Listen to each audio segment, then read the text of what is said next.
আজ আমরা আলোচনা করব ক্লাস 10-এর জীবন বিজ্ঞানের প্রথম চ্যাপ্টারের বেশ কয়েকটি প্রশ্ন নিয়ে। দেখি প্রথম প্রশ্ন কি। প্রথম প্রশ্ন, ট্যাকটিক চলন কাকে বলে? আলো, তাপমাত্রা, রাসায়নিক পদার্থ প্রভৃতি বহিস্থ উদ্দীপকের প্রভাবে উদ্ভিদ বা উদ্ভিদ অঙ্গের স্থান পরিবর্তনকে ট্যাকটিক চলন বলে। ট্যাকটিক চলন কাকে বলে?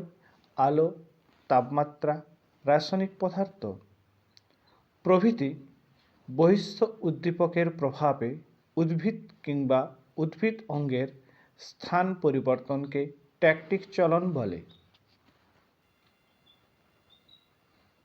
2 নম্বর প্রশ্ন, ট্রপিক চলন কাকে বলে? বহিস্থ উদ্দীপকের উৎসের দিকে বা উদ্দীপকের গতিপথের দিকে উদ্ভিদ অঙ্গের চলনকে ট্রপিক চলন বলে। উদ্দীপকের উৎসের দিকে বা উদ্দীপকের গতিপথের দিকে উদ্ভিদ অঙ্গের চলনকে ট্রপিক চলন বলে।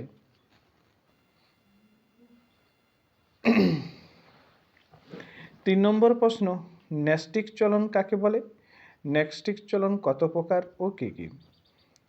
উদ্ভিদ অঙ্গের চলন যখন উদ্দীপকের গতিপথ অনুসারে নিয়ন্ত্রিত না হয়ে উদ্দীপকের তীব্রতার উপর নির্ভর করে নিয়ন্ত্রিত হয় তখন সেই প্রকার চলনকে ন্যস্টিক চলন বলে। উদ্ভিদ অঙ্গের চলন যখন উদ্দীপকের গতিপথ অনুসারে নিয়ন্ত্রিত না হয়ে উদ্দীপকের তীব্রতার উপর নির্ভর করে নিয়ন্ত্রিত হয় তখন সেই প্রকার চলনকে ন্যস্টিক চলন বলে। ন্যস্টিক চলন 4 প্রকার, যথা 1 নম্বরে ফটোনেস্টিক চলন, 2 থার্মোনেস্টিক, আর 3 হচ্ছে সিসমোনেস্টিক, আর 4 হচ্ছে কি কেমোনেস্টিক। তাহলে বলছি ফটোনেস্টিক চলন কার কার হয়? পদ্ম ও সূর্যমুখী ফুলের ফটোনেস্টিক চলন হয়। থার্মোনেস্টিক চলন কার হয়? টিউলিপ ফুলের। সিসমোনেস্টিক চলন হয় কার?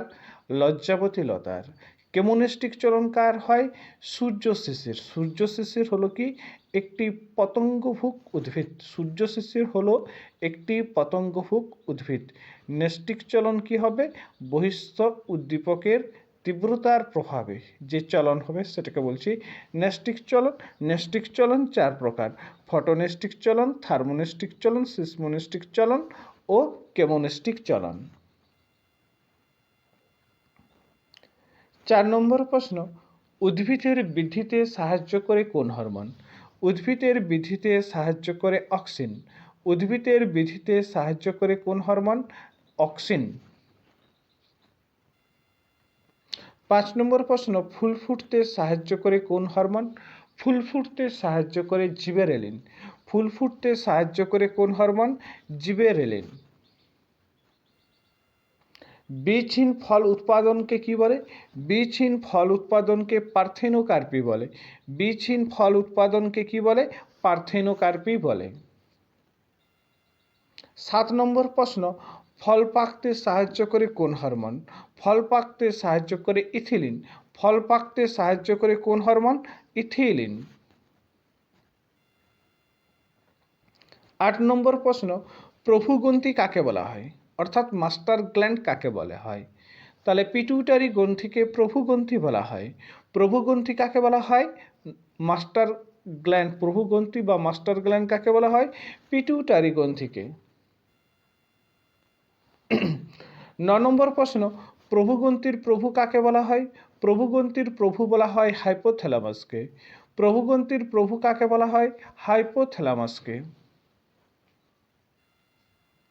10 নম্বর প্রশ্ন, উদ্ভিদের ট্রপিক চলন নিয়ন্ত্রণ করে কোন হরমোন? উদ্ভিদের ট্রপিক চলন নিয়ন্ত্রণ করে অক্সিন। উদ্ভিদের ট্রপিক চলন নিয়ন্ত্রণ করে কোন হরমোন? উদ্ভিদের ট্রপিক চলন নিয়ন্ত্রণ করে অক্সিন। 11 নম্বর প্রশ্ন, ACTH এর পুরো নাম কি? এর অধিক্ষরণে কি রোগ হয়? ACTH এর পুরো নাম হলো অ্যাড্রিনোকর্টিকোট্রপিক হরমোন। Adrenocorticotropic hormone. এই হরমোনের অধিক্ষরণে কুসিং বর্ণিত রোগ হয়। তাহলে ACTH এই হরমোনের অধিক্ষরণে কি রোগ হয়? কুসিং বর্ণিত রোগ হয়। 12 নম্বর প্রশ্ন, STH এর পুরো নাম কি, এর অপর নাম কি ও এই হরমোনের অভাবে কি হয় ও অধিক্ষরণে কি হয়?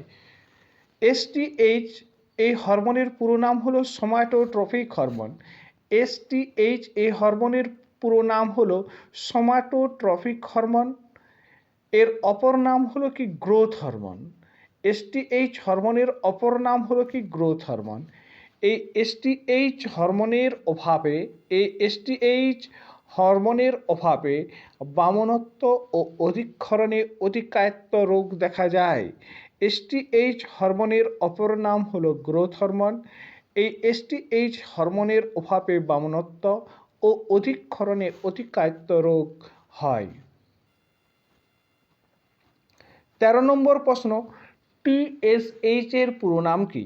TSH এর পুরো নাম হলো thyroid stimulating hormone. Thyroid stimulating hormone. Thyroid stimulating hormone. 14 নম্বর প্রশ্ন, ADH এর পুরো নাম কি এবং এর অভাবে কি হয়? ADH এর পুরো নাম হলো অ্যান্টি ডাইউরেটিক হরমোন।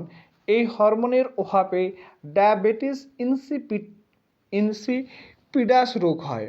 তাহলে ADH এর পুরো নাম হলো অ্যান্টি ডাইউরেটিক হরমোন। এই হরমোনের অভাবে ডায়াবেটিস ইনসিপিডাস রোগ হয়। 15 নম্বর প্রশ্ন, থাইরক্সিন হরমোনের অভাবে কি রোগ হয়? থাইরক্সিন হরমোনের অভাবে শিশুদের ক্রিটিনিজম ও প্রাপ্তবয়স্কদের মিক্সিডিমা রোগ হয়। থাইরক্সিন হরমোনের অভাবে শিশুদের ক্রিটিনিজম ও প্রাপ্তবয়স্কদের মিক্সিডিমা রোগ হয়। 16 নম্বর প্রশ্ন, থাইরক্সিন হরমোনের অধিক্ষরণে কি রোগ হয়? থাইরক্সিন হরমোনের অধিক্ষরণে গলকণ্ড রোগ হয়। থাইরক্সিন হরমোনের অধিক্ষরণে কি রোগ হয়? গলকণ্ড রোগ হয়। ইনসুলিন কোথা থেকে ক্ষরিত হয়? ইনসুলিন বিটা কোষ থেকে, অগ্নাশয়ের বিটা কোষ থেকে ক্ষরিত হয়। ইনসুলিন কোথা থেকে ক্ষরিত হয়? ইনসুলিন অগ্নাশয়ের বিটা কোষ থেকে ক্ষরিত হয়। 18 নম্বর প্রশ্ন, গ্লুকাগন কোথা থেকে ক্ষরিত হয়? গ্লুকাগন অগ্নাশয়ের আলফা কোষ থেকে ক্ষরিত হয়। গ্লুকাগন কোথা থেকে ক্ষরিত হয়? গ্লুকাগন অগ্নাশয়ের আলফা কোষ থেকে ক্ষরিত হয়। 19 নম্বর প্রশ্ন, ইনসুলিনের কমক্ষরণে কি রোগ হয়? ইনসুলিনের কমক্ষরণে মধুমেহ বা ডায়াবেটিস মেলিটাস রোগ হয়। ইনসুলিনের কমক্ষরণে মধুমেহ বা ডায়াবেটিস মেলিটাস রোগ হয়। 20 নম্বর প্রশ্ন, নিওগ্লুকোজেনেসিস কাকে বলে?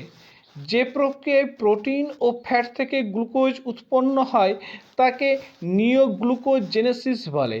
যে প্রক্রিয়ায় প্রোটিন ও ফ্যাট থেকে গ্লুকোজ উৎপন্ন হয় তাকে নিওগ্লুকোজেনেসিস বলে। 21 নম্বর প্রশ্ন, জরুরিকালীন হরমোন কাকে বলা হয়? জরুরিকালীন হরমোন বা এমার্জেন্সি হরমোন কাকে বলা হয়? অ্যাড্রিনালিন হরমোনকে জরুরিকালীন বা এমার্জেন্সি হরমোন বলা হয়। টেস্টোস্টেরন হরমোন কোথা থেকে ক্ষরিত হয়? টেস্টোস্টেরন হরমোন শুক্রাণু থেকে ক্ষরিত হয়। টেস্টোস্টেরন হরমোন কোথা থেকে ক্ষরিত হয়? টেস্টোস্টেরন হরমোন শুক্রাণু থেকে ক্ষরিত হয়। টেস্টোস্টেরন হরমোন কোথা থেকে ক্ষরিত হয়? শুক্রাণু থেকে ক্ষরিত হয়। 23 নম্বর প্রশ্ন, ইস্ট্রোজেন ও প্রোজেস্টেরন হরমোন কোথা থেকে ক্ষরিত হয়? ইস্ট্রোজেন ও প্রোজেস্টেরন হরমোন ক্ষরিত হয় ডিম্বাশয় থেকে।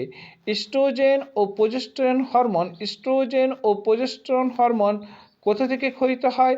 ইস্ট্রোজেন ও প্রোজেস্টেরন হরমোন ক্ষরিত হয় ডিম্বাশয় থেকে। ইস্ট্রোজেন ও প্রোজেস্টেরন হরমোন কোথা থেকে ক্ষরিত হয়? না ডিম্বাশয় থেকে? ইস্ট্রোজেন ও প্রোজেস্টেরন খরিত হয় ডিম্বাশয় থেকে।